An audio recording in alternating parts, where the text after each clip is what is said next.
Good morning, everyone, and welcome again to the JBDC Gift and Craft Biz Zone. My name is Sansia Campbell, and I'm your host for this session of the Gift and Craft Biz Zone. Now, the Gift and Craft Biz Zone is where we explore opportunities available to the gift and craft sector through collaborations with our partners throughout the government of Jamaica. The JBDC Gift and Craft Biz Zone began in September 2020 following the launch of the National Craft Policy by the government of Jamaica. The policy aims to streamline the craft industry by facilitating both small and significant improvements in quality, variety, value, sales, customer satisfaction, and profits in order to build brand Jamaica. Since the commencement of these webinars, JBDC has successfully engaged with our gift and craft entrepreneurs through a series of presentations and panel discussions on topics including trends in accessory design, protecting your creativity, using cultural influences to inspire design, and we've also looked at global trends to support the successful development of the industry. This morning's presentation, we are going to explore some of the export opportunities for the gift and craft sector. And so our presenter for this morning is Mr. Stephen Forbes. He's the Export Policy and Research Manager at the Jamaica Manufacturers and Exporters Association.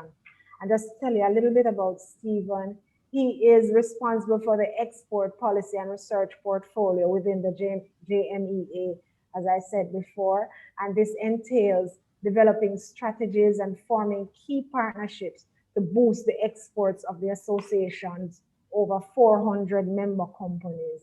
He advocates for local manufacturers and exporters in regional and international fora, such as CARI Forum and the Council for Economic Trade and Development. He also provides support in in-depth market intelligence to companies that are seeking to expand or diversify their export markets. So Mr. Forbes is well positioned to be able to share with you this morning. Remember that what we do is that the presentation takes place and then we facilitate questions and answers at the end of the presentation. However, if you have a question during the presentation, please feel free to drop it in the chat, and if it's possible, we will interrupt the presentation so that you can have your questions answered rather. Now it's over to Mr. Forbes. I know that he's having some technical challenges as it relates to opening his video, but he will be sharing with you on screen what he has to share with us this morning. So it's over to you, Stephen. All right, thank you so much, Sansia, and good morning to everyone present. I hope your day has started well. All right, so Sansia said, I'm Stephen Forbes. I'm the Export Policy and Research Manager here at the Jamaica Manufacturers and Exporters Association. And today I'm just going to you know, give you a presentation on some of the export opportunities that exist for gift and craft. So the content of this presentation will really be focusing on the benefits of the National Craft Policy, seeing as that was recently launched last year. Just to give you a quick overview, even though I know it's something that you would have already focused on, however, I just want to run over it quickly, just to pull out some key points that will then feed into the export opportunities. And then, of course, the export opportunities for gift and craft, and then how to access the markets after you find out the export opportunities, as well as attract the buyers that exist in those markets. And then lastly, I just want to give you a rundown of how the JMEA can assist you with accessing those markets and attracting the buyers.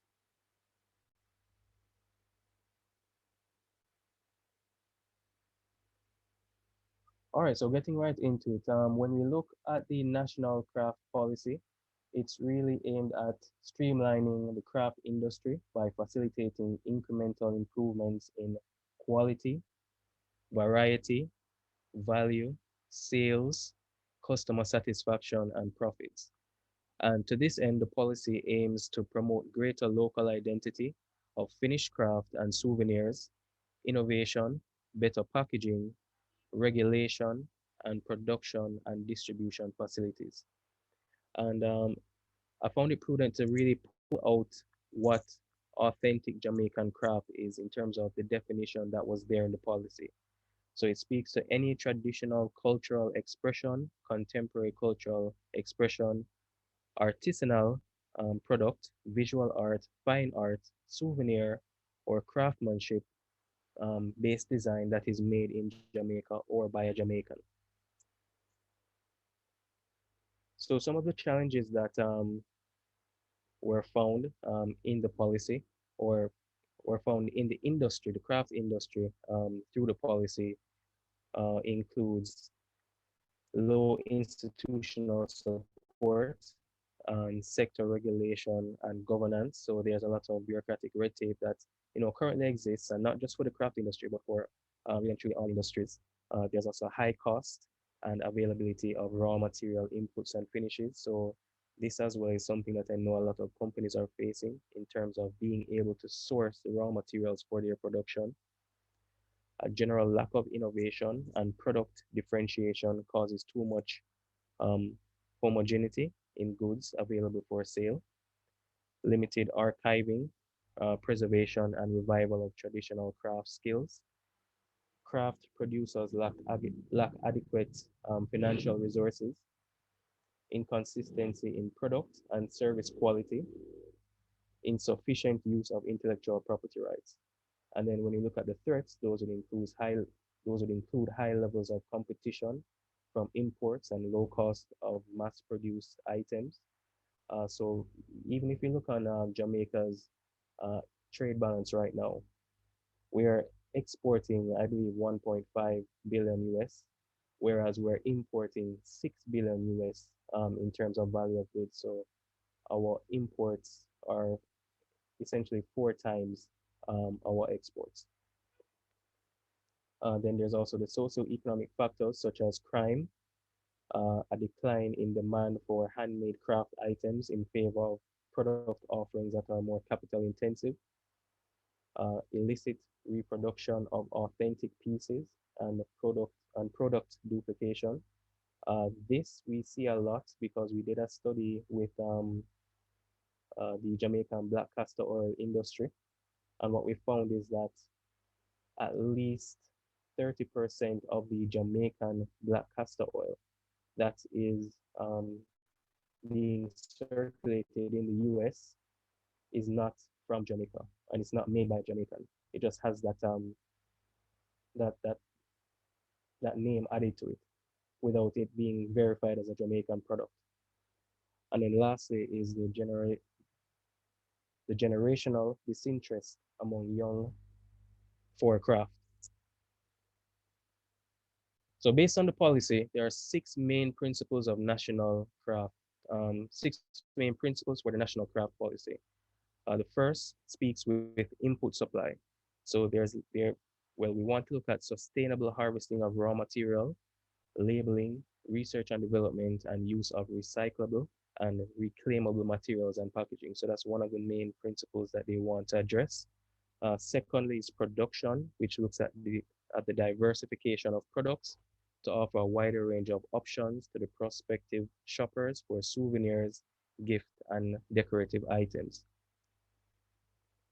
Next, we have wholesale. So this looks at building awareness of customer segmentation, perception of value, costing and pricing among producers and vendors. Retail, this looks at expansion in the point of distribution of crafts to include greater sales through airport and cruise ship terminal stores, hotel gift shops, and various visitor attractions, as well as through online portals. When we look at consumption, this looks at the creation of new markets, enhanced market access, and penetration. And just to look at market access, I believe that Jamaica and Jamaican companies have a lot of market access that really and truly we're just not utilizing. So there's an access, but there's very little penetration. And I hope to be able to shed some light on that for you to see how best we can improve that penetration element of it. And then lastly, we have the cross-cutting issues. So these are the specific areas that affect various stages of the craft value chain, such as product expansion, the incentives available, financing, environmental sustainability, capacity development, and linkages with agriculture, tourism, ICT, energy, and other economic sectors. So this I know is especially important, especially when you look at the linkages. There exists a linkages network between agriculture, manufacturing, and tourism. So it would be good to have the craft industry added to that network. And then lastly, we will look at the key strategic objectives that the National Craft Policy looks to achieve. So they want to establish a craft industry council, develop an artisan villages in key tourist locations, strengthen business support organizations to improve innovation, design, development, quality, merchandising, customer service, and business principles. Also, registration of producers, as well as establishing a rating system, refurbishment of craft markets, the conservation, archiving, and promotion of traditional skills, and lastly, the commercialization of new products linked to cultural heritage. So that was just a quick run over of the National Craft Policy. So through that now we're going to look at the export opportunities for gift and craft. And I just wanted to start with the export opportunities that exist in general, rather than just gift and craft. So what I've done here is I listed all of the trade agreements to which Jamaica is party to. Firstly, we have CaribCan, which is really for CARICOM and Canada, for the Caribbean and Canada. Secondly, we have the CBI. Now, through the CBI, there are two arrangements within the CBI. The first one is Sibera. Now, Sibera was extended in 2019 for 10 years. So it's not an agreement that is just ongoing um, amnesia. It has an ending period. So what we want to do is we want to ensure that we are utilizing the agreement. So if the time comes to extend it, we have grounds to extend it. So as I was saying, through the CBI, we have the Sibera and we also have the CBTPA. Now there are 5,800 products covered under both the Sibera and the CBTPA, which is within the CBI. And from our research and from the information we have been receiving from the US, even though there are 5,800 products covered under the CBI, the majority of products that Jamaica exports to the US is exported without accessing this trade agreement, which means our products are incurring import duties, which makes our products less competitive. Now, apart from the CBI, there's also CARICOM, and that's just our agreement with the rest of with a few select countries within the rest of the Caribbean. And then we move on now to our Spanish speaking countries that we have agreements with. So there's CARICOM Dominican Republic, there's CARICOM Cuba, CARICOM Colombia, and CARICOM Costa Rica. Now, even though we've had these trade agreements and they've been in operation for some of them 10 years, our exports to these locations have actually decreased. So on top of us not using the trade agreement, we are actually exporting less to these locations. And then, of course, there's the CARIFORUM EU Economic Partnership Agreement and the CARIFORUM UK Economic Partnership Agreement. So all of these agreements really show that Jamaica has the opportunity and the ability to export products to all of those countries duty-free. However, for some reason, we're just not using it, which is why I said the market access is available, However, I believe the penetration is the um, area that we need to focus on. All right, so when we're looking at gifts and crafts, I wanted to kind of pull out some statistics as it relates to how much, well, the value of the gifts and crafts that we are currently exporting, as opposed to the value of gifts and crafts of the entire gift and craft market globally. So I was only able to pull out these sub industries within the gift and craft industry. I know that this isn't exhaustive, but this is what I was able to find. So we're looking at art and craft, audio visuals, design, new media, performing arts, publishing, and visual arts. So when we look on CARICOM's exports, the entire CARICOM, including Jamaica, Trinidad, Barbados, all of those countries, our exports were only 54 million in 2015. So this is in millions. So our exports were only 54 million in 2015. However, when we look at the global gift and craft market in 2015, it was $454 billion, and this is in US. So we are actually only well, back in 2015, we're actually only exporting less than 0.1% to the global market. So there exists a lot of opportunities um, to these various markets. So what we normally do is we look at the countries that are the largest importers of these various items, and then we try to align ourselves with those countries, as well as ensuring that we are focusing on the countries that we also have the trade agreements with, because through that we have a competitive advantage within that market. This simply means that Jamaica is able to export to that market duty free, while other countries will be their products will face duties. So we want to ensure that we're utilizing our competitive advantage. So let me just pull up some of the countries that we are able to export to based on the value imported for gifts and crafts. So we see here China is the largest importer of gifts and crafts. They account for 35% of global demand.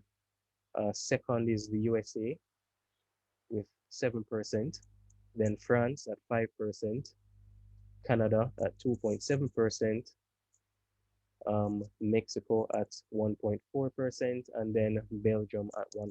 So these are the world's largest importers of gifts and crafts in the sub sub industries that I had stated earlier, such as audio visual, um, arts and crafts, design, new media, and so on. When we look at the Caribbean, however, seeing as the Caribbean is much closer to home, and we may be able to penetrate our neighbors a little bit easier, uh, we can look at Bahamas, the British Virgin Islands, as well as the Dominican Republic. So these three countries are the main importers of gifts and craft within the Caribbean.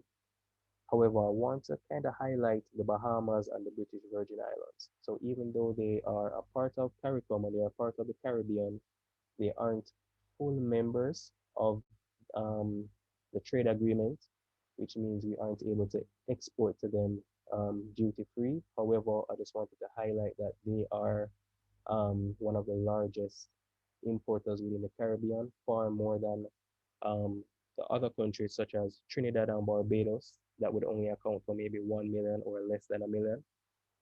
So that would still make those two products as well as Dominican Republic markets that we want to pay close attention to. There's a question in the chat though that just came in. You want to answer it now or you want to wait? Sure, I can answer now. All right. What year is that data on importing countries related to? Has the situation changed post-COVID? All right, so the situation would have definitely changed post-COVID. However, um, I found it a little difficult gathering recent data on um, on the imports on the import values for a lot of these countries. And the main change that would have happened post-COVID is the rise in e-commerce. So a lot of international bodies have been stating that e-commerce has really and truly exploded um, in essentially every region and every country. Even within Jamaica, I know e-commerce has grown significantly to the point that we are looking at having a policy specifically for e-commerce. So that is what I would say would have been the most significant change post-COVID for this industry. All right, thank you. You can go ahead with the rest of the presentation. All right, no problem.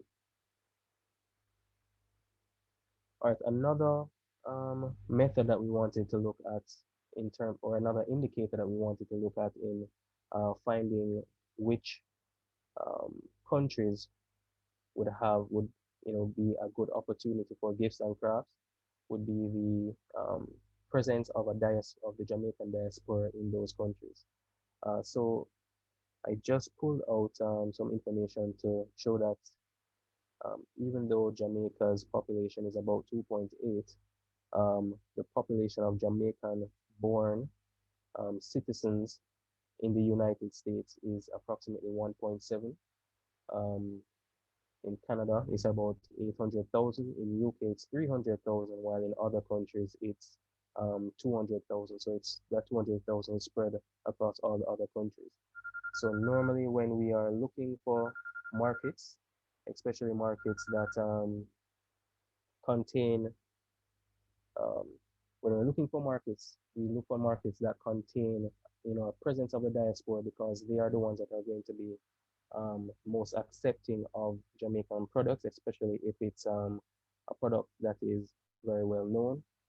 As I had stated, the Jamaican black castor oil and any other gift or craft item that um, would follow.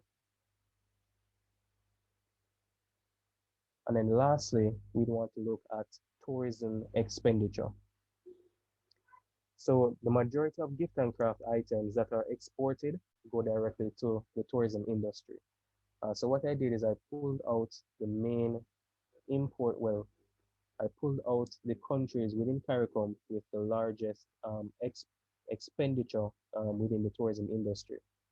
So we see here that Haiti, their tourism industry spends approximately 496 million, Bahamas 187 million, and then the other Caribbean countries such as Trinidad, St. Lucia, St. Kitts, St. Vincent, they are all around 51 and under.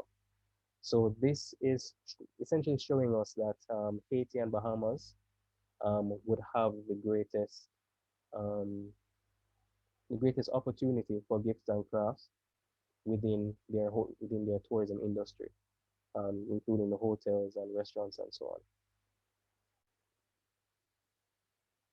All right, so after we have seen where the opportunity lies, we would then want to find out how we can access those markets and attract the buyers that are present in those markets. Now, firstly, when we're thinking about exporting, we definitely have to ensure that we are following the right procedures and have the necessary permits, licenses, and documents. So I listed here all of the agencies that a company would need to contact to ensure that they have all those export documents, right? To ensure that they have all those export documents. The Trade Board, JAMPRO, Jamaica Customs, Ministry of Agriculture, Ministry of Health, and so on. What I'd want to add to this is JACRA, that's the Jamaica Agricultural Commodities Regulatory Authority. That is if you are um, manufacturing an item such as sauces that is packaged in a way that um, classifies it as a gift or craft, then you definitely have to contact JACRA for that. But these agencies are all the agencies that you need to talk to ensure that you are um, sound regulatorily. Next, when we're looking at exporting, we want to think about, we want to critically evaluate and assess the market that we wish to enter. We want to know our customers thoroughly in terms of taste, culture, expectations, purchasing power, level of development, and environmental considerations. We want to know the laws that pertain to the importation and sale of your product in the country that you wish to enter. And this is important because you don't want it to be a case where you export your product to a country and then once it gets to their customs agency, your product ends up being burnt because it didn't meet a particular standard. So we want to ensure that you know all of the standards for that particular market. You also want to know, look at the past experience of exporters of your product. So you don't want to reinvent the wheel. You want to find out what they did wrong. Can you avoid making the same mistakes? So looking at case studies is very important. We also want to know how to promote our product. Is it dependable, durable, in good taste, cheap, expensive, unique, unusual, exotic? So this just speaks to how we're going to market our product to the buyers. All right, with this one, I believe I would have stated this more or less in the previous slide, so I'm going to skip this one. All right, so this with this slide now, this was very important because this is based on some research that was done by RGX. They are an international research company. They were um, they were paid to do this research by FedEx International. So what they did is they interviewed over 3,000 small and medium-sized importers in 12 different countries across three industries over the course of 2 years. And I just want to present the findings that um, they were able to gather. So firstly, where do importers contact new suppliers? What offline channels do they use? The main offline channel used by importers to find new suppliers would be industry fairs and trade shows. 28% of the respondents selected that. 21 said that they don't really contact suppliers. Suppliers contact them. 17% said trade mission. So those would have been the three main methods used by buyers to find suppliers. Next, we want to look at what online channels importers use to find new suppliers. So firstly, the main online channel they use would be search engines such as Google and Yahoo. So this is really showing us that suppliers, over 3,000 of them, um, really just go on Google, go on Yahoo, and then try to search for, say, suppliers of um, wooden sculptures, suppliers of fashion. So that's their main method of finding you, which shows that if you don't have an online presence, you're going to miss out on those 3,000 buyers and possibly even more because the majority of this is just an indication. So the majority of buyers would then use this method as well in terms of search engines such as Google and Yahoo. All right, so this is just to reiterate that exporters are really not leveraging their websites as best um, as they should. So the main channels used by importers to establish contact, 61% prefer websites, 27% prefer the fairs, 26% prefer social media platforms. So you should be on social media and you should definitely have your own website because these are the methods the buyers are using to locate you. All right, next, how important are the following websites, sections, content to your assessment of an international supplier? So this is showing that when when the buyers do find your website, these are the things that they want to see. They want to see your product tech, um, your product technical specifications, your certifications and warranty. They want to see an about us section so they can learn more about you. They want your export info for products and your client opinions and testimonies.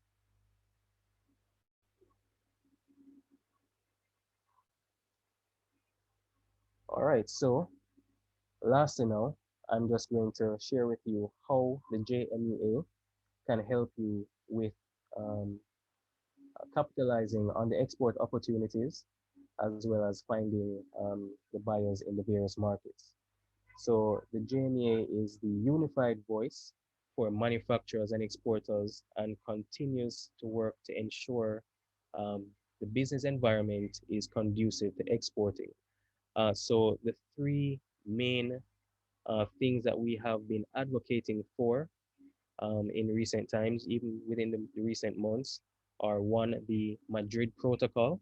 So I'm not sure if anyone knows what the Madrid Protocol is, but it's especially important for gift and craft because this will protect your intellectual property rights um, universally. So there are, I believe, over 100 countries that have signed on to the Madrid Protocol. So normally, what you would do to get IP protection in a particular country is register your product in that country. And you'd have to do that for each country that you'd want to export to, which can get very tedious and expensive. So with the Madrid Protocol, you would do one submission and you would be and your product will be protected in every single country that has signed on to the Madrid Protocol. So currently, Jamaica has not yet signed on to the Madrid Protocol. However, we have been lobbying the government to ensure that we get that done as quickly as possible. Secondly, is the removal of the e-commerce for the customs administrative fees.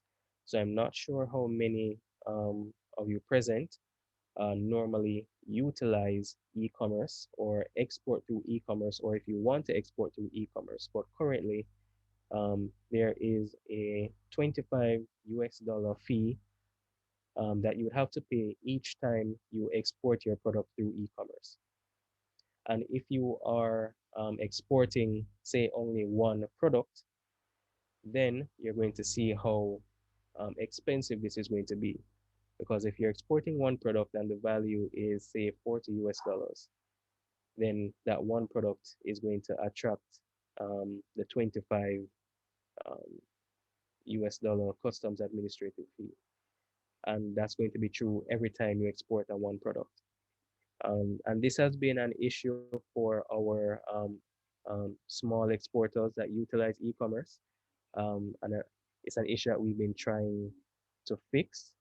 So right now, I know that the Ministry of Finance is reviewing the e-commerce cap specifically to have that removed as quickly as possible.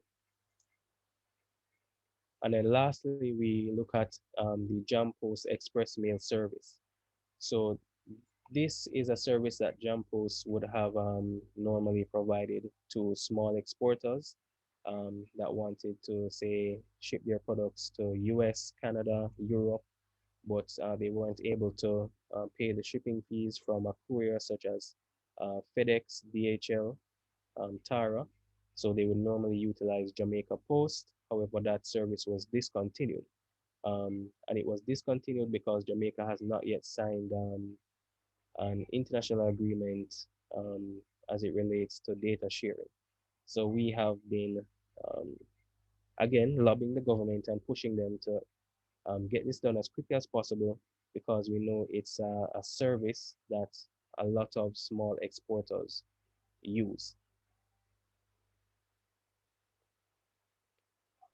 All right, and next we have the strategic partnerships with local and international bodies that we use to strengthen the position of exporters in Jamaica. All right, so one, we actually just signed a partnership with FedEx. This allows members of the JMEA to receive a 40% minimum and 50% maximum discount on all FedEx services. So this as well, we hope to use to reduce the cost of exporting that you would normally face. And additionally, we have the Caribbean Chamber of Commerce in Europe. They are a business support organization in Europe that specifically targets Caribbean uh, companies to provide them with assistance. We signed a partnership with them as well late last year to essentially get members of our association access to a platform that allows them to access distributors and buyers across Europe. Um, I think it's over 10,000 buyers across Europe with just a low fee of 10 US dollars per year. Next, it's providing market intelligence to members of the association. So one, we provide market research. We do physical and virtual trade missions. So this year we are actually organizing 4 virtual trade missions. The first to Barbados, and the rest will be done to um, St. Kitts and a few of the other nearshore markets. There's also Expo Jamaica, which I am certain the majority of you would have heard about. And then there's also expositions in other countries. All right, so that was my brief presentation on the export opportunities for the gift and craft industry. If you have any questions, I'll be happy to answer them now. All right, thank you so much, Stephen, for sharing with us this morning. I have written down a whole heap of questions to ask you because I want to get the conversation going, especially because our gift and craft sector is kind of at a standstill because of the fact that our tourism product is at a standstill. But I want to start with the question from Joanne Morris. And Joanne Morris is one of our I don't want to call her, well, she would fall under the gift and craft industry, but I think her products are cosmetic. You can correct me if I'm wrong, Joanne. So she's asking, where can we go to be paired with ideal markets that is buyers and distributors based on product type? I've tried Jampro, but I was told I need to have my own market ready to accept my products. All right, so with that, the first thing I would say is that you definitely need to um, do the market research. The market research will essentially guide you as to where you'd want to start. Well, I'm seeing that Joan has just re-entered, so let me start over. Yeah. Right, so I'd say you definitely need to do the market research, Joan or Joanne. The market research will guide you as to where you'd want to focus on. Jampro, I know, should have a database of buyers and distributors in quite a few markets. Um, However, what I would say is, well, a good method to finding the distributors would be to partner with the chambers of commerce in the various locations. So Okay. just as we have partnered with the Chamber of Commerce in Europe, there's a Chamber of Commerce in every single country that you can think of. You can either contact them yourself, or you can contact them through Jamaica's um, honorary, con- honorary consul or embassy in that country. Just advise them that you are a producer that is seeking um, market access or market penetration to this market, and they should be able to help you. Or you can go through a business support organization such as a JMEA or any other business support organization in Jamaica.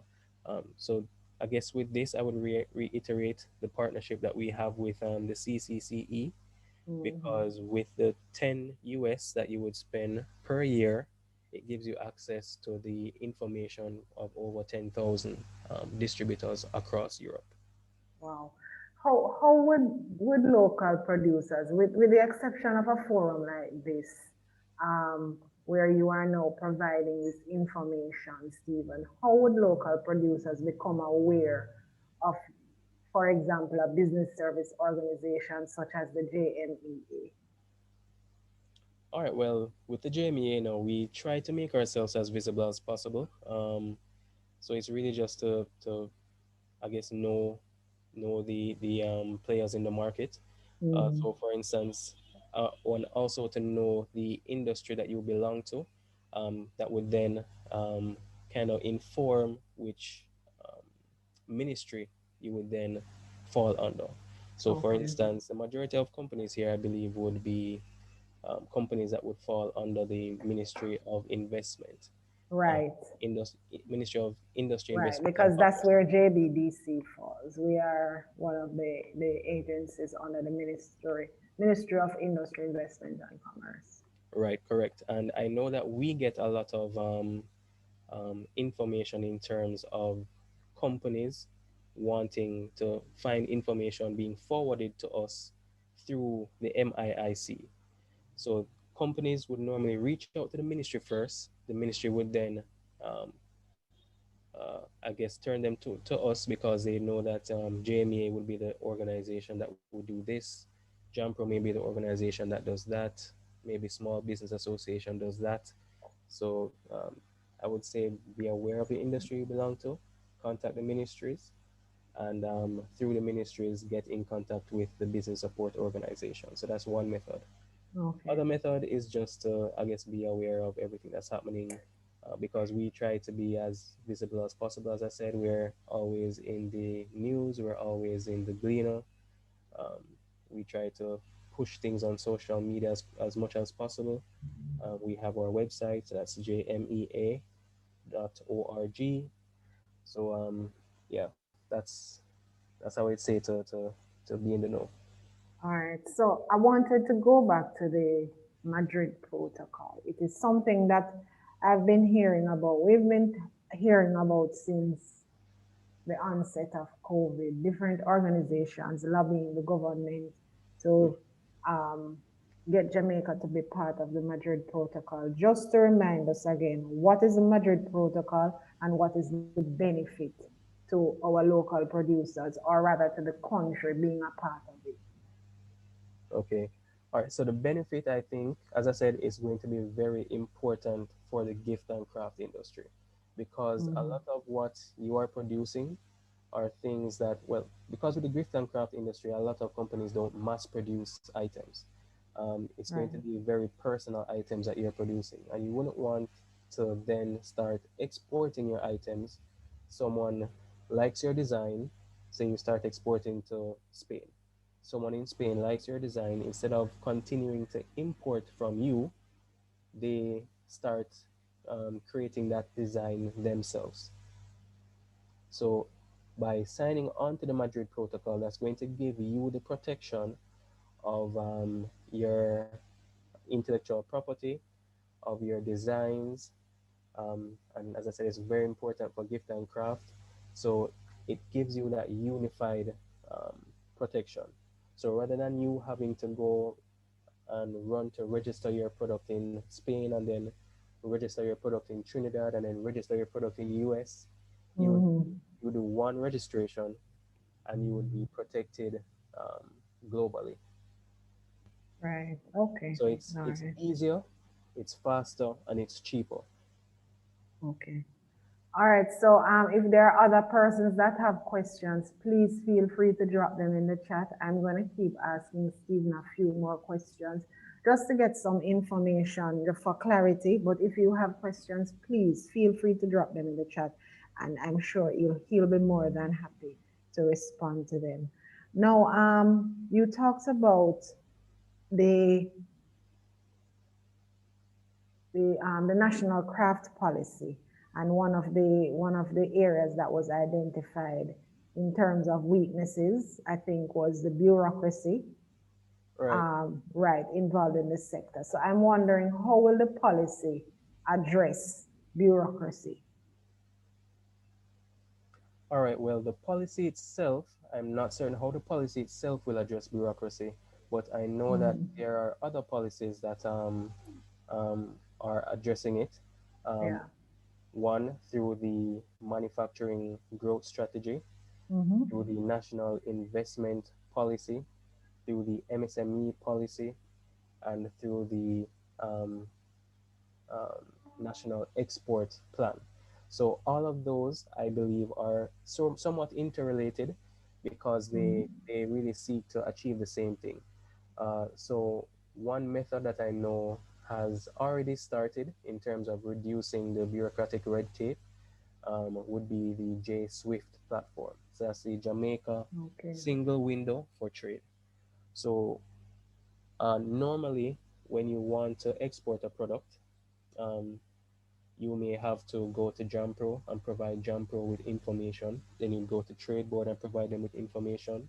Then the Ministry of Health, depending on your product. Then the Ministry of Agriculture, depending on your product. And you end up sending the same information to various industries, various ministries and regulatory bodies over and over again. And uh, the process tends to be very slow and tedious. Okay. So with Okay. J Swift, they are really seeking to um, take the process of applying for your permits, your licenses, your um, documentation, and putting all of that online. Hmm. So, for instance, I've heard stories of companies that had to leave from Mobay and come all the way to Kingston to the Ministry of Health to apply for a permit just to hear that the person in charge of the permit isn't there. So, Okay. yeah, some of But the J Swift is something that is available online, right? right. It's currently available. However, not all of the regulatory bodies have signed on to it as yet. Okay. So So, it's a program or it's a platform that came on, I believe, in either late 2019, early 2020. Um, mhm. so the regulatory bodies are um, signing on to it one by one. Okay, great.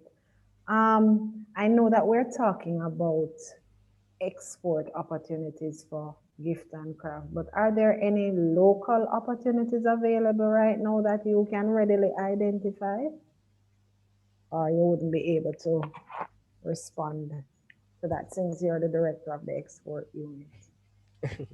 All right. Well, one local opportunity that I think is a very large local opportunity is Mhm. the I'm trying to remember what it's called. It's the procurement policy or the set aside procurement policy. Okay. So normally government entities when they're purchasing whatever it is that they would normally purchase, Mhm. um, they tend to do a lot of importing. Okay. However, with the procurement set aside, any procurement value under 15 million has to be sourced from a local supplier, whether it is a manufacturer, a service provider, whoever it is. Any once the value of it is under 15 million, it has to be sourced by not just a local supplier, but Mhm. a small or medium-sized local supplier. So Okay. this gives the SMEs the Mhm. opportunity to, get a little slice of that government procurement that can get up to hundreds of millions sometimes. Right.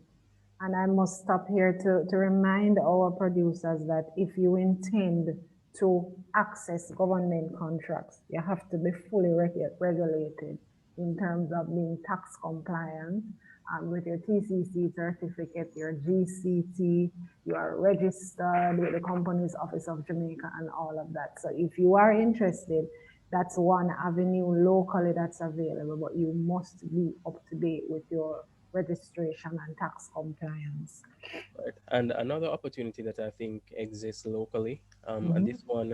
this one may be more for the gift and craft industry, is the linkages that I said we have with the tourism industry. So Right. there's a linkages network that includes agriculture, manufacturing, and tourism. And on the tourism side, what they normally do is host a speed networking session Right. with Yes. Yes. right with the different hotels. So this gives each person who has signed on to being a part of that speed networking session the opportunity to sit with each procurement manager in the hotel for maybe a half hour to sort of pitch your product to them to ensure that you can have them as a buyer going forward. Okay. All right. You talked about some virtual trade missions, and you said that one of them that you're going to be doing this year or doing shortly is for Barbados. What I wanted to find out from you is, in light of COVID, who is the target audience that you're going after, and how can our local producers become part of this trade mission? All right, well, I have to tell you that in light of COVID, Hmm. that trade mission was actually pushed back because I don't know if you know, but Barbados just entered a Yeah, lockdown. that's why I asked you. Right, right. So they just entered a lockdown recently. So we have actually pushed it back. Okay. However, we are making the um, trade missions to the various countries very market centric and Hmm. distributor centric. Normally, the trade missions that we would have in the past would be really any company that wants to say, for instance, we may say we're having a trade mission to Trinidad and Tobago. Normally, the companies would just jump on the opportunity and say, me, I want to go to Trinidad and Tobago. Hmm. Whereas a demand for the product that they are producing may not necessarily exist in Trinidad and Tobago. So this is why we're making the trade missions now very market and distributor centric. So we're allowing the distributors that we are able to organize to tell us first what they want, and then we're aligning that to the companies in Jamaica that we know can produce that and can supply that product. Okay. And then finally, now, what I would want to find out from you, or rather, what I would love for you to share with our audience this morning is, how do they become members of the JMEA? What kind of cost is involved, and what are the benefits to them being part of the JMEA? All right, so the process of being a member of the JMEA is very easy. You would just fill out an application form, and then based on that, you would be invoiced. The cost actually varies depending on the size of the company, but it's a Okay. very small cost for micro and small companies. So it's, I believe, 15,000 for the entire year. Um, Mm-hmm. and the benefits that you will receive, as I said, you will get advocacy um, through everything that we are doing, lobbying the government, lobbying international bodies too, to ensure that you get market access. So, for instance, we lobby companies even in Trinidad, in Barbados, in Guyana to ensure that instead of them purchasing outside of CARICOM, they first purchase from within the region and from Jamaican companies. In addition to that, you also get capacity development. You get the benefit of the partnerships that we have forged, such as the partnership with FedEx, that whole 50% discount on their services, the partnership with the Yes. Caribbean Chamber of Commerce in Europe with that 10 US dollar charge to being up on that platform. You get discounts in market research. So there are really a lot of benefits that I can list. Probably too much to list Mm-hmm. even right now, but yeah. Well, if anything and anyone is interested in being a part of your association, the website is listed in the chat, jmea.org, so that persons can go onto the website and see what is available to them. Right. I would also Um, recommend well, I can add my email to the chat as well. So it's okay, just please do. Stephen at jmea.org. So if you're interested, you can send me an email and I will provide you with information. Fabulous. Thank you so much, Stephen, for joining us this morning. It was certainly an information-filled presentation. And I see that there are no additional questions in the chat, so we're going to go ahead and wrap it up for this morning. Just a reminder to our audience that this recording will be available on the JBDC's YouTube channel. I think you should be able to access it by about Tuesday of next week. Our offices remain open. We are at 14 Camp Road, Kingston 4, and our incubator center is at Unit 10A, 76 Marcus Garvey Drive, Kingston 13. However, if you intend to pay us a visit, my suggestion is that you send us an email or give us a call first so that there can be an appointment scheduled, because we have to protect our staff and protect the members of the public as well as it relates to the COVID virus. If you want to send us an email, our email address is info@jbbc.net. And again, if you call us on 876-928-5161, we can direct you to any member of our staff body who will be able to assist you in any way that you require. So thank you very much, everyone, for having joined us this morning. Thank you again, Stephen, and have a great rest of the day. All right. Thank you so much, Sansia, and thank you to everyone that has signed on today. I hope the information presented was useful. And as I said, if you have any questions, feel free to reach out to me. Yes, Charlie Anna actually said it was an informative presentation. So, all All right. right. Thank you. So, thank you so much, Stephen. Okay, bye. Take care. You too.